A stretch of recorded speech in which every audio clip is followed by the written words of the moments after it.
This episode may contain content of a graphic nature. Listener discretion is advised. Thanks for joining us today on another episode of Body to Burial. I'm Mariah. And I'm Nikki. We're just two regular true crime junkies who decided it was time to see crime from a new perspective. This is Body to Burial. What are you doing right now? I am just hanging out. I just had a lovely dinner because it's 2 hours ahead my time. So I just had a dinner and I'm drinking a cocktail and I'm ready to talk to your guest. I'm super excited to see who you have for us. Okay, well, we have Julie McFadden. She is a hospice nurse. And Really? Yes, and people will know her on TikTok or Instagram as Hospice Nurse Julie. All right.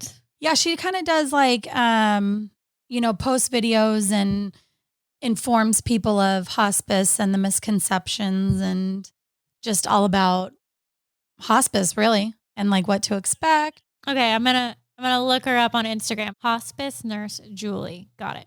Oh my God, she's so adorable. Right? She's so cute. She's like a little Barbie. She's like Nurse Barbie. Isn't she cute? Okay, I'm excited. This is like something I'm very fortunate in that I don't have any experience with. So I'm really interested to understand her job and her role.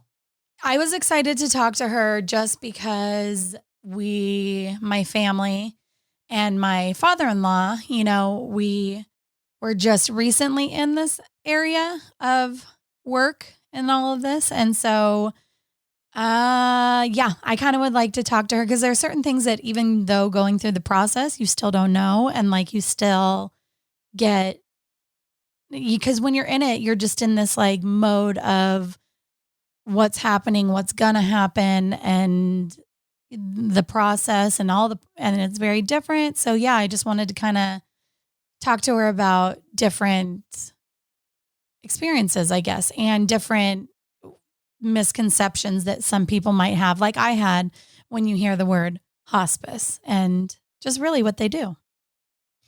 Yeah, I mean, I feel like when I hear hospice, I think like of kind of like a nursing home facility, like a center. So I'm assuming, does she do in-home care or is she with a facility?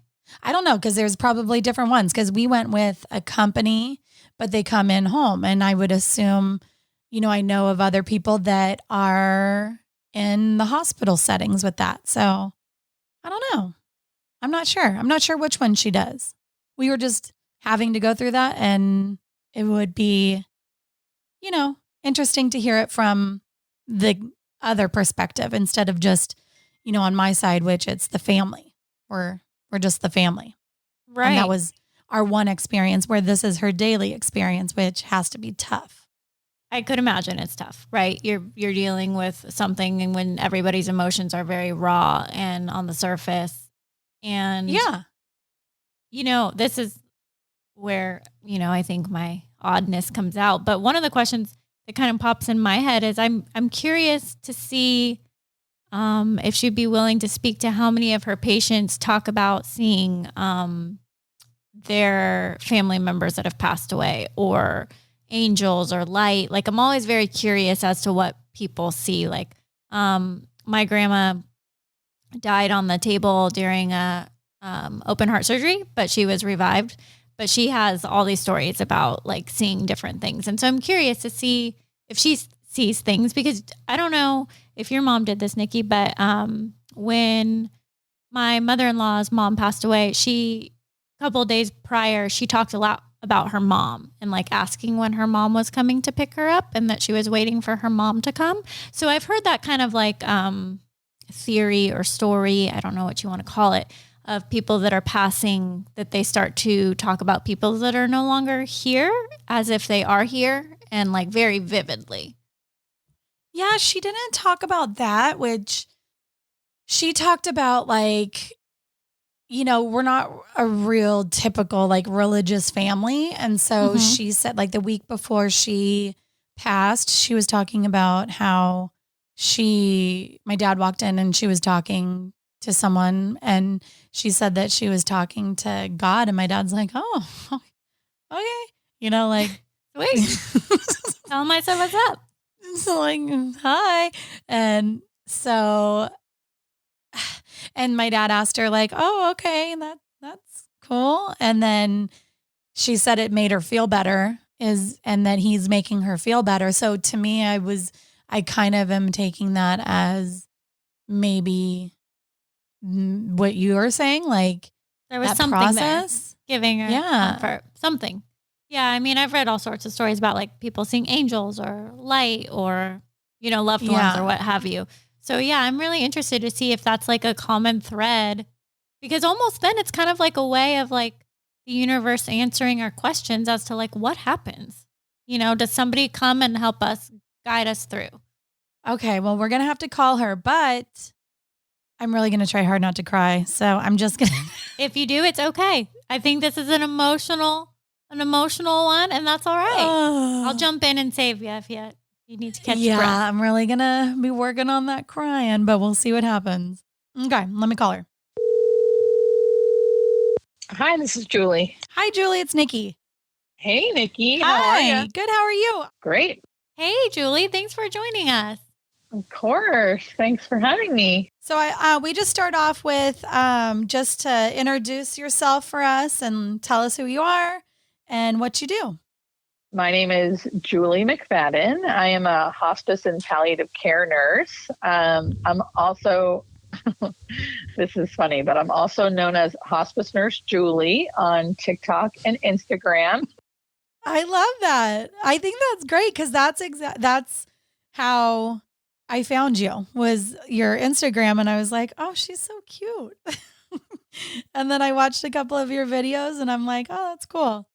Yeah, I was telling Mariah because I just had experience last year with hospice, not in hospice, but with hospice. My mom passed away actually a year ago on Saturday, and my father-in-law was in hospice. And so, yeah, I thought it would be interesting and neat to talk to you about hospice and kind of talk about it and, clear up some, because probably like what I had was nervous when you hear the word, hospice and so it gets a bad rap. That's for sure. That's why I started the whole TikTok and Instagram platform, just to, educate the, I was going to say the world, which sounds silly, but it kind of has turned into that, which is like, hey, I'll take it. That's amazing.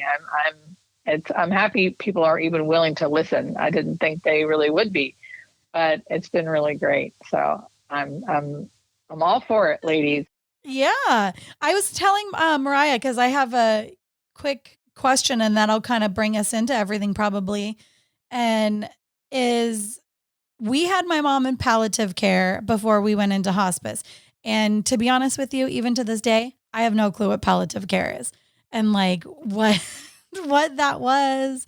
I mean, we just were like, okay, I guess that's what we got to do. And then obviously when it got closer, then we switched gears into hospice. But what's the difference between the two? Thank you so much for asking. I get that question a lot of times, and do not worry, you're not alone. No one knows what palliative care is. It actually is a very grayish area. I feel like hospice is a little more, hospice is very regulated. It's federally funded by Medicare. So the government basically gives everybody who has a hospice company money. Like it's fully funded by Medicare. So hospices all around America, anyway, are pretty much run the same, and they have to be because they're governed by Medicare, if that makes sense. So palliative care is not, and they can sort of offer different things depending on agency, depending on the hospital. There's inpatient palliative care, meaning in-hospital palliative care. There's home palliative care. And different agencies will offer different things for palliative care than other agencies. So it is much more gray. just FYI. So you're not alone in not knowing what the heck it is. Yeah. A lot of people call it like the step before hospice. I don't like calling it that personally because it's not really. Palliative care to me is like a no-brainer to do if you can qualify for it. Because the whole point of palliative care is to manage symptoms that are happening because of some disease that you have, usually a disease that's quote unquote, because this is very general too, but like a terminal disease or something very serious, right? That is causing you to have a lot of symptoms, or the treatment you're having for the disease is causing you to have a lot of symptoms. And palliative care is there strictly to help manage those. So you don't have to spend your whole life in and out of the emergency room, in and out of clinics because of symptoms you're having because of this disease. So that's the whole point of palliative care. There is criteria. Technically, you're supposed to have a year or less likely to live. Again, that's very gray, but that is the technical criteria, along with other things like weight loss, functional decline, mental decline, symptoms, right? Some kind of symptom, some kind of illness. So, but it's more gray, and that's why it's less defined. Yeah, because they just were, and when you're in that state, you're just like, all you're hearing is like the end and death and what's going to happen. So when they start saying like palliative and this and that, and it just, you're like freaking out over every word that they say, because you hear, hospice, and you're like, and before I've experienced this, I thought hospice was like, you have 3 days, that's it, or a day or a week, but never, like my father-in-law was on it from May until January. And, I didn't know that it could be longer. It obviously could be shorter, but I didn't know there was so much room around there. I thought it was just, this is it. And then sometimes your brain takes you to also like, do they really need it? Maybe they're just saying that, but they wouldn't put you in hospice or palliative care if that's not the end, from. Right. Well, with palliative too, I mean, like I said, I think both programs get a bad rap. And, it feels, so many people say like, oh, well, not yet. Mm-hmm. The whole well, not yet. Because I think they think once they sign up for it, it's like, now I can't, now we've given up. We've done nothing else. No one's going to care. No one's going to try to do anything.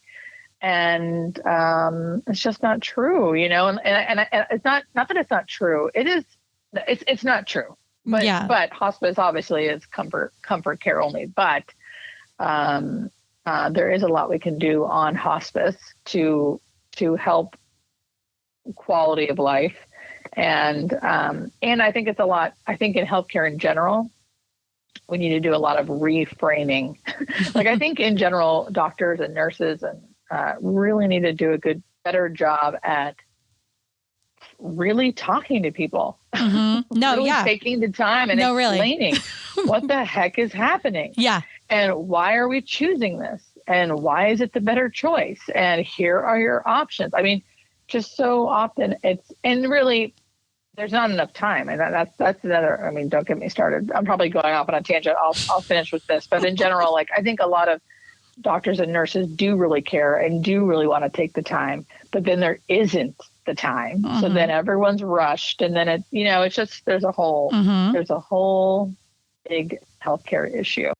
Yeah. Because you want answers and no one's giving you a real answer, and you just need an answer, whether it's what you want to hear or not. It's just, you kind of want to know, it's the unknown, and you want to know a process and what people, you obviously know the process because you see it day in, day out. I've never experienced it. So for us, it was like, just scary going into it, not knowing. And then it's just little things that just, like one nurse that came to my mom's, and he had a rip on his, shirt or whatever it was, like his scrubs. And then that's like all I was fixated on. Like, I'm like, oh, we got to get a new nurse because, he's got a rip and he doesn't know what he's doing. And, like just because he has a rip on his shirt doesn't mean he doesn't know what he's doing. But in your head, you're so emotional about everything that a rip on a shirt is like life ending and, then they can't do their job. But yeah, it's just scary for the families and, probably almost every family, I would assume. I don't know. I haven't, I hope to never have to do this again, but that's just not life, apparently. I know, right? Everyone does die. And I always say that, including me, so everyone knows that I also understand that I will die too, and my family, and that's why I really have a passion for. I'm trying to make it not sad because it's sad and it can be really painful, but just this idea of like not pushing it under the rug, not making it hush hush, like not being afraid to start having these hard conversations and educating just about the topic in general. So it doesn't have to feel so scary. Or if it is scary, then at least just say that, right? Like we can just say like, oh, this is really scary. How did you get into this? It seems like kind of like an odd choice because like you said, you're kind of dealing with death on a daily basis. And a lot of people would be like, oh, no, thanks. That's not for me. How did you choose it? Well, I've been a nurse for 14 years. I was an ICU nurse prior to this, which is an intensive, I don't know if you guys know nursing, but it's like an intensive care unit nurse, right? So I spent most of my career like trying to keep people alive. And I did all different types of, there are different ICUs. There's trauma ICUs, there's surgical, there's medical, there's cardiac. So I did the gamut, like trying to skip around and figure out where I belonged. And really, I was 9 years too long. I was glad I did it a couple of years. And I really was like dead inside. It was like the epitome. I thought I made the wrong choice. I hated nursing. I like hated it. It wasn't like what I thought it was going to be. It was so, that was depressing. It was so sad. It felt like none of us knew how to talk to the families or the patients. None of us knew how to say what was really happening with them, which was they were dying.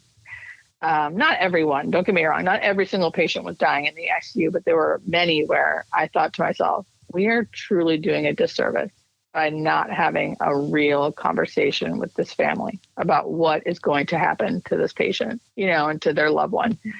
Because I think if we had more honest conversations, like, and I don't mean to say it so bluntly, but just for the sake of time, like you're going to likely die. Death is imminent in the next, let's say 6 months. Where would you rather be? In this ICU trying to not die, even though we know you're going to? Why do you think they don't have those conversations? Do you think it's a time restraint or do you think it's something they feel like an overstep? Like, why aren't they just laying it out there so black and white? So I think a lot of them, it's all of us. So I think you're in the ICU, so you're kind of trained to not be thinking that way. Right? Like even myself as an ICU nurse was not like trained in thinking that until after years of seeing it. I was like, wait, why aren't we doing this? And the more confident I got, the more I realized just no one was bringing it up. So like when I would start bringing it up during rounds, people would start having those conversations. I just think their brains, like in the ICU, your brains are just wired to like fix. And then I would have those few doctors that would do a really good job at that. And then I'd be like, this is what I want to do. I don't know what this is. I wouldn't even call it hospice, but I want to be able to have these conversations. So that's how I ended up here. That was kind of long-winded, but that's how I ended up here. And I love nursing now, right? So it's like, I always encourage nurses that if you're not happy where you're at, move around because it might not be nursing. It might just be the kind of nursing you're doing.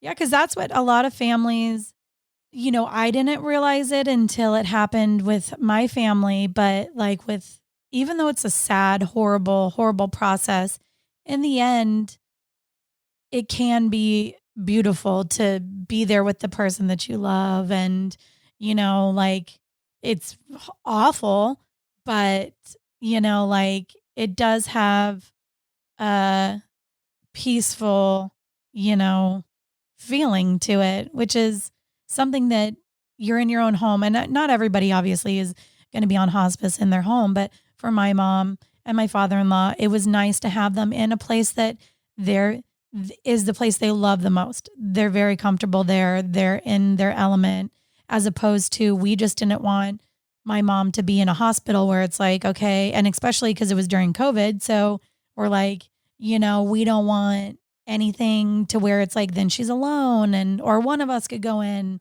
and that would kill us as a family. I don't know if I told you this, Julie, or if I know I told Nikki. Yeah. So I don't know if I told you, but I haven't had any experience, fortunately, with this part of life yet. So one of my questions, that kind of came up when you were talking about being in the hospital setting is there a way for families to know or recognize signs as to when they should start advocating for hospice care instead of waiting for a doctor to bring it up? Like, I guess I'm picturing myself in a situation where, like, how would I know when I'm at that point? Like, what should I be looking for? Or when do I know when I'm there? In general, what I say, like, just so this can stick into people's mind, a little jingle, which is, when in doubt, check it out. So, like, when in doubt, just check it out. Because I think people also think that, like, if they mention the word hospice, it's like all over, or if hospice comes in, they have to do it. So there's a full evaluation. I actually don't admit a lot of people onto hospice. I go to their homes, we do an evaluation. I hear what they were looking for, what their idea of hospice was, where they're at emotionally and their treatment, blah, blah, blah. And I'll even say, like, oh, I actually don't think you're really ready for hospice yet. Right. So, like, when in doubt, check it out. And what kind of services is a patient receiving when they're on hospice? Like, what is that? And I'm sure it's different depending on what condition.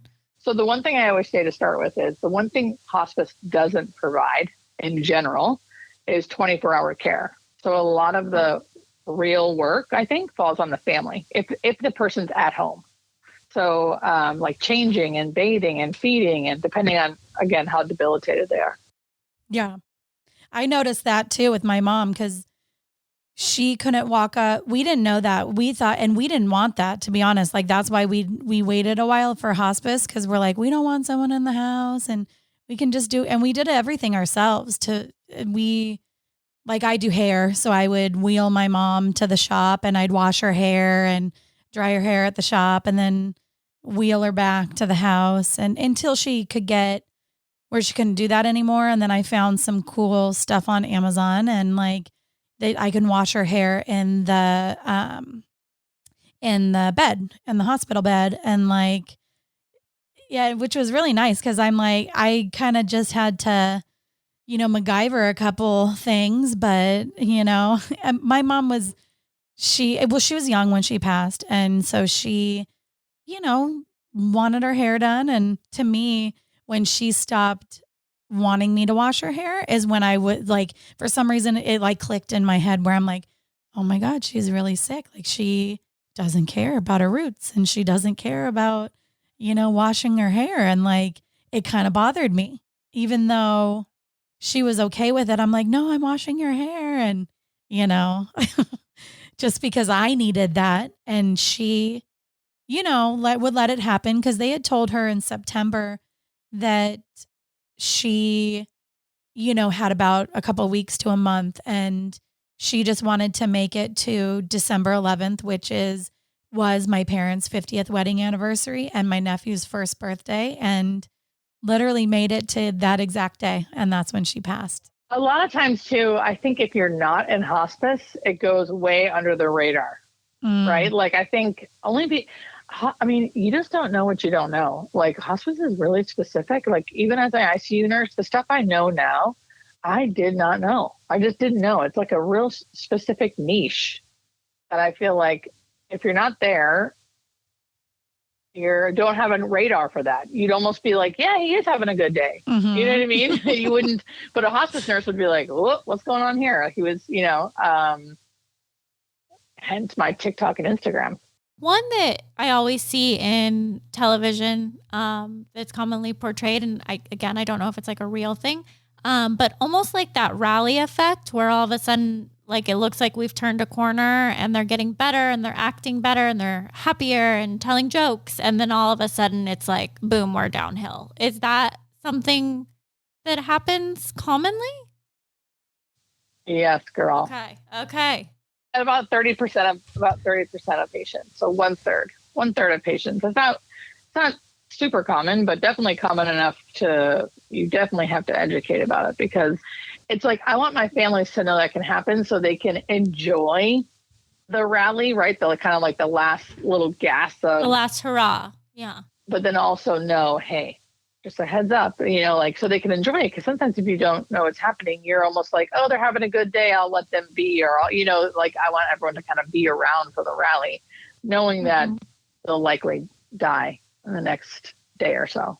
If they don't die in the next day or so, it's not really the rally. So rallies are specific. It's like you're super sick. You have this surge of energy, or the rally. I used to call it the surge, but everyone else calls it the rally. So you have this like surge and rally where you're doing well, and then you usually die shortly after. And if you kind of stay well for a month or so, that's not really a rally. I don't know what that is. A miracle. Yeah, that happened to my grandpa, and I went and saw him. He got sepsis, and was doing really bad. They moved him into like a skilled nursing center, and then I went and saw him, and he was, energetic, and of course, I'm trying to feed him like chicken nuggets or something, like, eat this, and he kind of nibbled on it a little bit, I think just for me, to make me feel better. And then he was like alert and talking, and like we had a great conversation. And then my dad saw him that night, and he wasn't doing good, and then that morning died.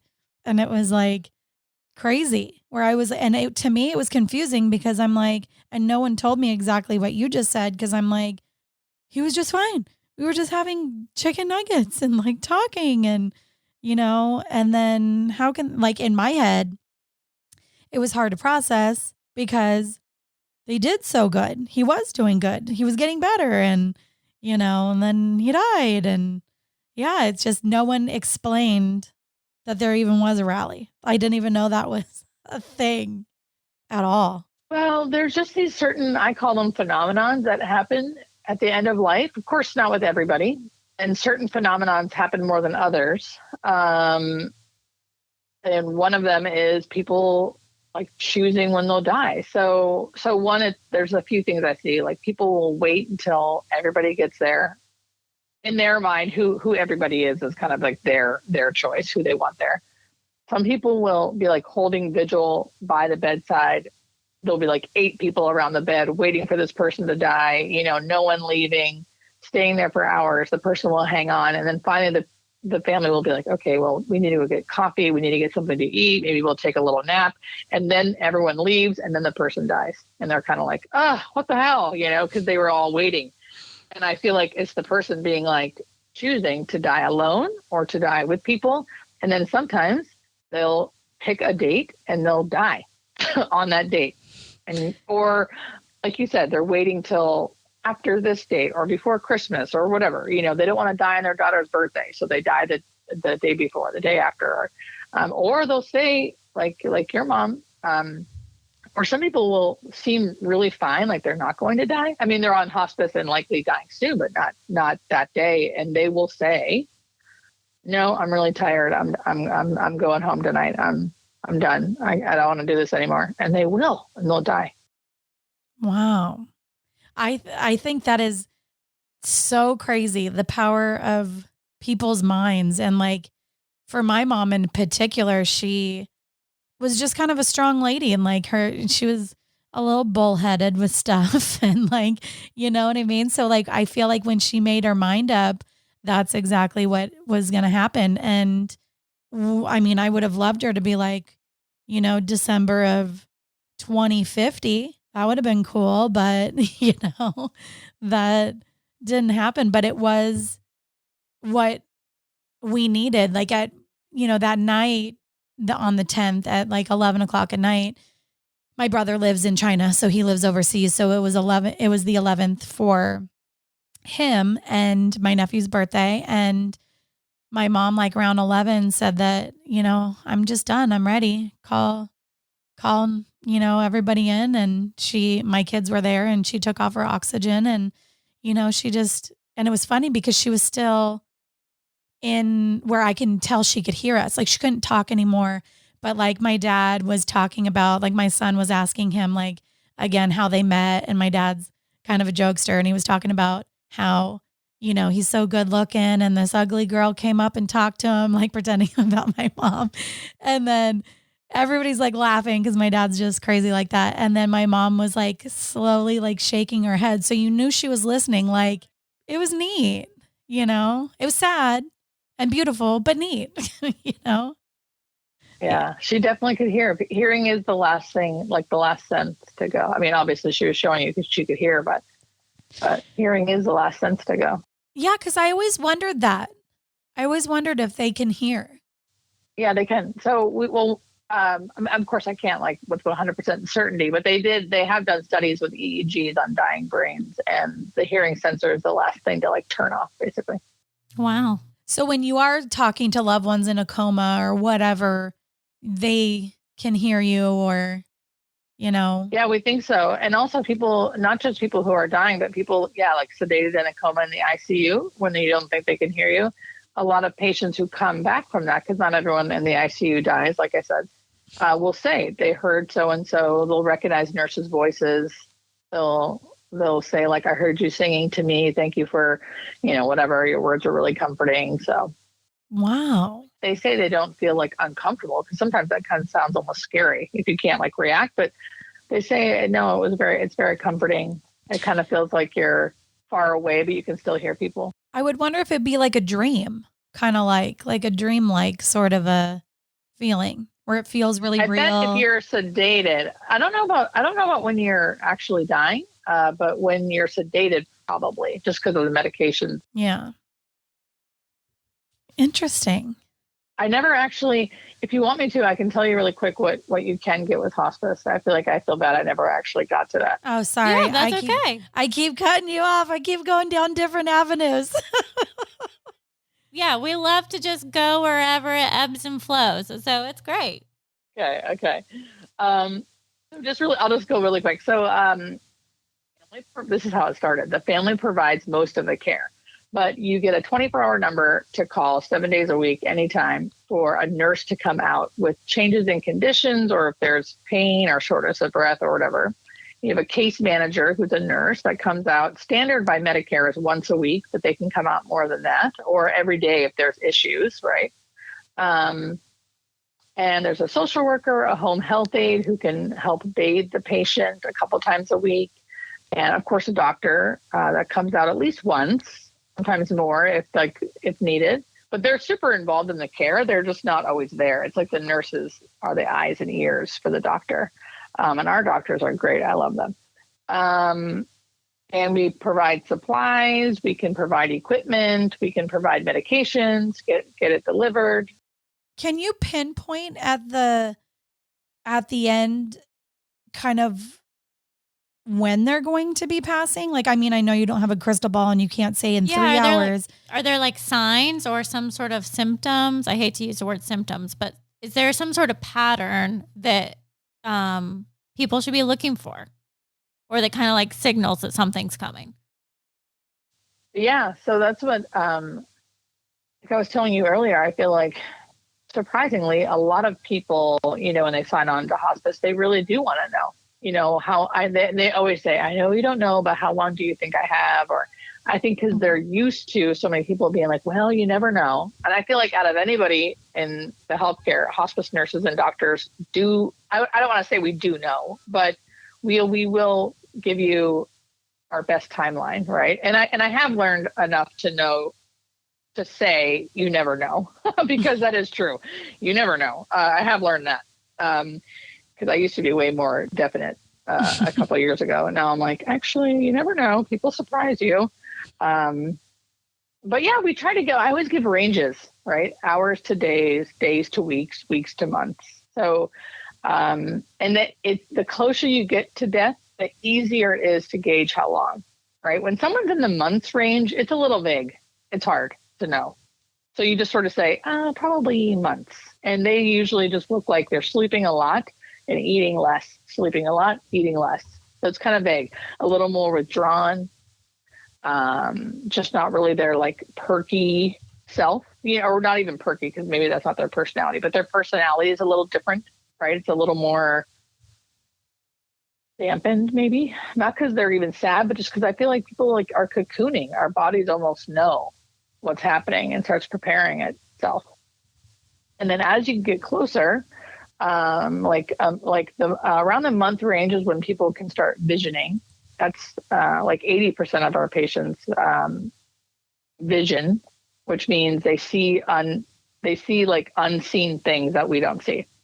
Actually, I'm not actually sure if it's 80% for sure. I know 80% of people have witnessed this. So it's like either the patient's experiencing it or families are experiencing it. And that usually happens about a month out, where people will start seeing dead relatives, just seeing the unseen, seeing things that we don't see. And then when you're getting into the actively dying phase, which is usually a few hours to a few days, it's very obvious. You have very specific symptoms that almost every single person in the death and dying, in that realm, will have. And that's changes in breathing, changes in skin color, unconscious, no food or water, terminal secretion sometimes. So I just gave you a whole mouth load, but yeah. And I noticed the breathing thing with my mom, my dad, like around, my mom passed at 5 a.m, and around like 3 o'clock, he's like, cause we paid for another hospital bed, so that we can sleep next to her, so that, I don't know. That's just was our process. And so, my dad's like, I need to stretch my legs. Can you come lay in here with her? And I have a handicapped brother who never shuts up. And he was like, he's just always jabberjawing. And so he came in there with me and laid with my mom. And the craziest part was he was so quiet, like didn't make a peep, just what my mom needed, which was like calm and peace. And we were talking, and, I was the only one out of everybody that would tell her. I finally had told her it's okay to go. It's okay. It's okay. You can go. And within 15 minutes, her breathing got a little bit different. So I called my dad in, and I'm like, Dad, her breathing's getting kind of weird. And he's like, well, it's been getting weird for the past like day, but I'm like, no, I think something, you don't know what's happening because I've never experienced anything like that. And I'm like, I just feel something's different. Like I can't put my finger on. I just, something's different. You need to get in here. And and about 3 minutes later, we all, and she passed away. And the craziest part is my dad asked her for one last kiss, and she moved her lips, and then she died.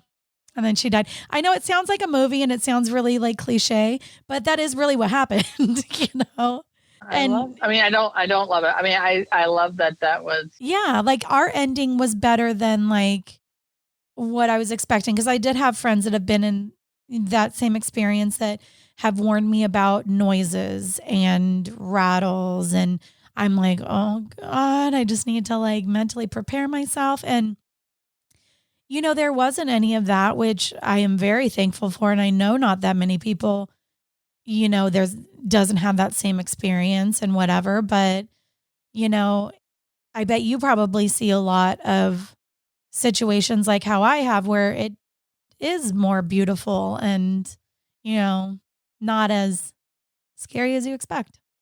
I don't know. Right. And I think too, what I always try to say is like during the actively dying phase, which is a few hours to sometimes a few days, depending on the person, there's going to be weird things that happen. Right. So like your loved one might not look the same, the changes in breathing, changes in skin color, their mouths might be open, their eyes might be open. So weird things that look weird are abnormal, but they're actually really normal. So I have a lot of people who say, oh my gosh, my so-and-so's death was awful. It was so sad. It was so scary, all these things. And I'll ask them to explain, what it looked like, what happened. And really, in reality, no one just explained to them that Oh, wow. That's just a really normal death. That's like, and nothing's actually wrong, especially if the person looks comfortable. If they don't look like they're grimacing, if they're not restless, if they don't look, you can tell if someone, they're almost like babies, right? You can tell if a baby is fussy or not doing well, even though they can't tell you. The way you explain it is easy. I mean, I don't understand why everyone doesn't do that. Yeah, I know. Julie, I'm scrolling through your Instagram, which again is incredible. So I will just say to the listeners out there, like, take a chance and look at your page because there is so much information on here. But one thing that I've seen that you've said a couple of times is you say, let the patient be your guide. And you've talked about how when they don't want to eat or drink or take their medicine, that it's okay and that you're not hurting them, you're not causing them distress.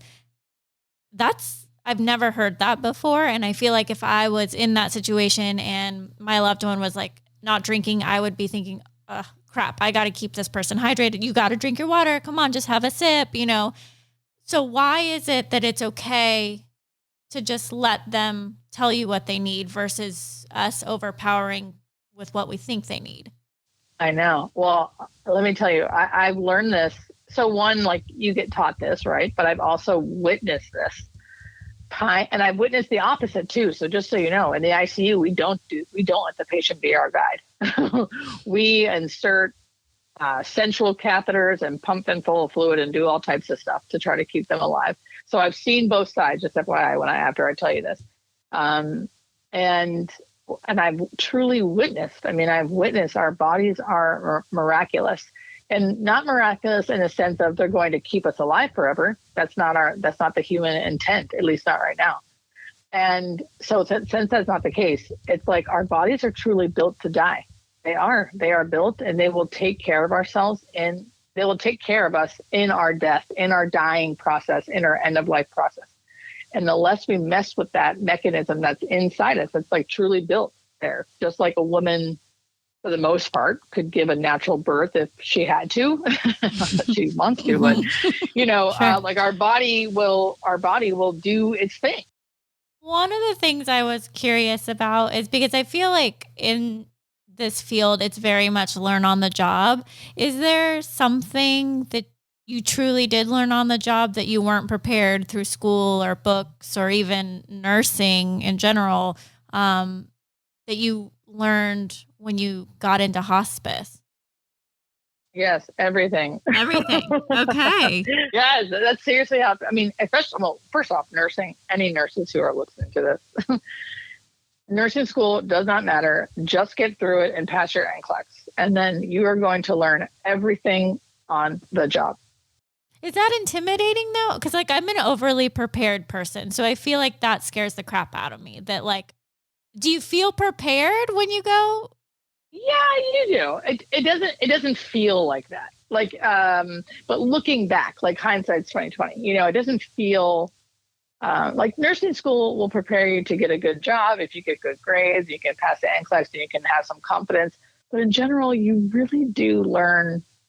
You just learn it. It all starts clicking, I guess, right? I'm sure if I didn't have nursing school, I wouldn't have been able to do the job, right? But what it does is it starts clicking everything in your brain where you're like, oh, now I get it. Now I see what they're talking about that I learned and took that test 2 years ago. And, it all starts kind of making sense.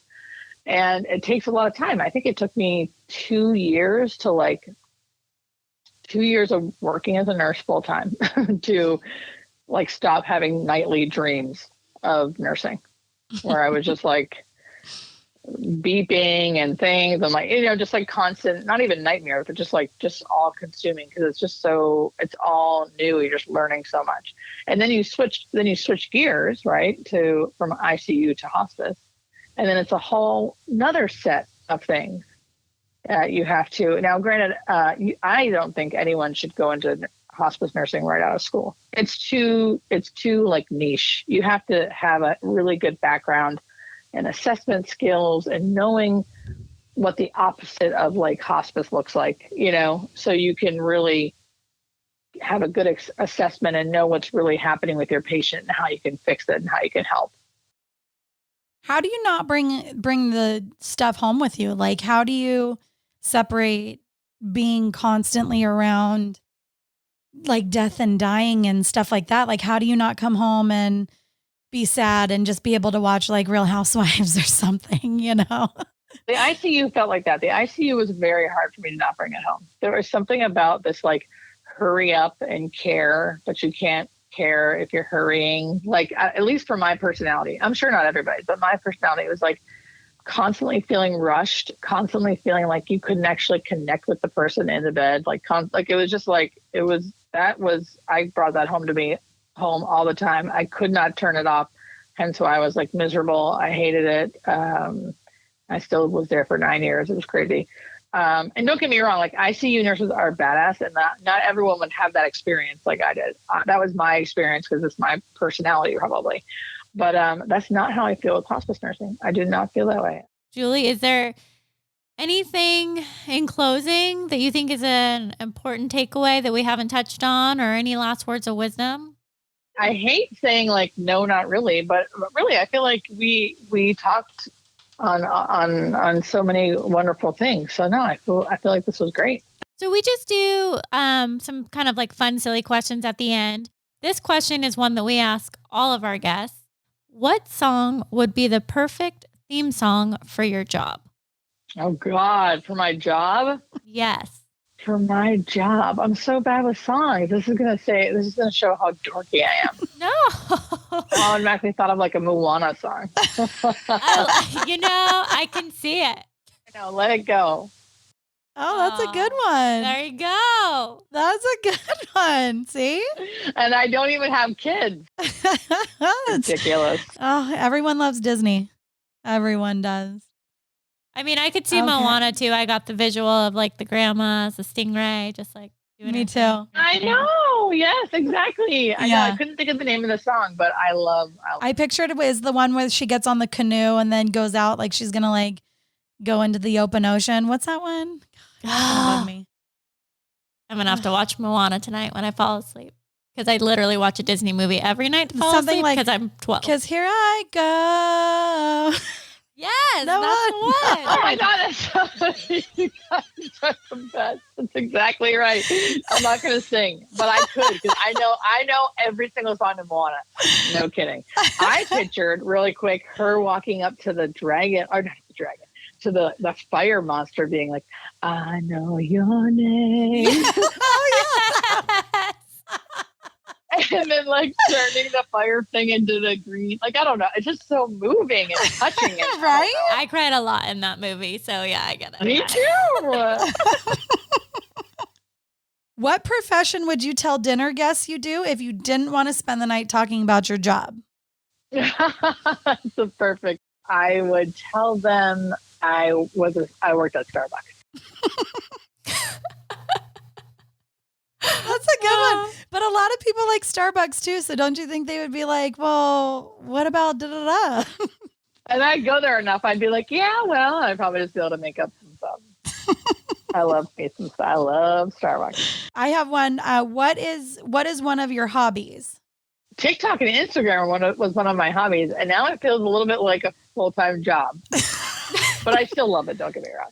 One of my hobbies. I also... before COVID, I was really involved in improv. I used to do improv a lot. Oh, okay. Yeah. Nice. I've got one that I feel is appropriate. What would your last meal be? Oh, Big Mac, large fry, and Diet Coke from McDonald's. And you answered that quick, so you know. Yeah. I thought about this. That's a good one. What would you be embarrassed to admit that you hoard? Okay. This is not really hoarding because I'm not really a hoarder. I'm very more like super organizer, throw everything out. But I drink Topo Chico, which is the sparkling water, if you guys aren't familiar. Like it's never going to come back to my life. Like I drink it so much. I have like a case in my car, 2 in my fridge. I have like a couple empty bottles around my room. It's crazy. I'm not kidding you. When I Instagram them once a week to be like, hey, can we collab? I just Girl, please pick me. Topo Chico so much. I need to be your spokesperson. They don't get back to me. They don't care. Here's one. Okay. Which is worse to you? Tangled Christmas tree lights or lost luggage? Oh, they're both really bad. Those are both very bad things, especially from this girl. I mean, I guess worst is lost luggage, but I really don't like tangled Christmas tree lights. But lost luggage would be worse. Okay. Do you like Coke or Pepsi? Oh, Coke. Hands Well, down. yeah, since that was your Die on that hill. I will die on that hill. It has to be Diet Coke and Fountain Diet Coke. That is a dream. I was just telling my husband for Christmas, I was like, it is like a bucket list item for me to have a fountain Coke machine in my house, which I know is like such like fancy people things. And I really want one so bad, but probably not going to happen because I looked it up and they're like $3,000. It's not cheap. So it's like definitely not happening. And yeah, I agree. I would only need the one flavor. I just want Diet Coke. Well, it's like people that get Sonic, that ice machine that's like makes the Sonic ice. The little cubes. Yeah. Yeah. That's worth it. Cool. Listen, if I start getting really, really TikTok famous, I'm getting you a Coke machine Yes. and Sonic ice. There you go. All right. Well, thank you so much. All right, you guys. Awesome. Awesome. Thank you so much. Have a good night. Take care. All right. Bye, you too. Okay, she's fantastic. Oh, like the best. Like, I would like to be friends with her. She's totally welcome into the friend group. Yes. If I'm in need of hospice service, I will be reaching out to her. Yes. 100%. Or any information. Go check out Hospice Nurse Julie because there's so many nuggets of information and tips and just like normalizing things that you didn't realize. It's incredible. Incredible resource. Incredible.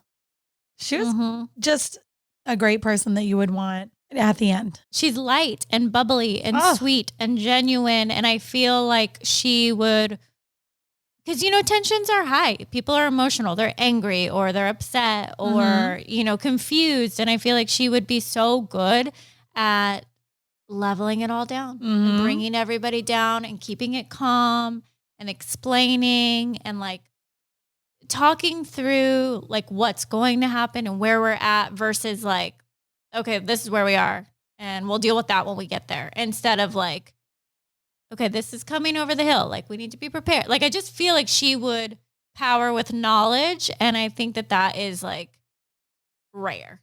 Yeah, I feel like she'd take you to Starbucks and tell you what's up. Yes. And I love that. And I appreciate the like authenticity of it. You know, it's like, let's not be afraid to say dying. Let's not be afraid to say this is where we are. And let's not be afraid to have a conversation of what we're going to do about it. I loved all the information, especially just recently, not too long ago in that world. Yeah. I wish this was 2 years ago or a year ago. Yeah. We would have had this conversation, but hopefully I never have to do it again, but you never know. But at least now I know I have a lot more info. Yeah.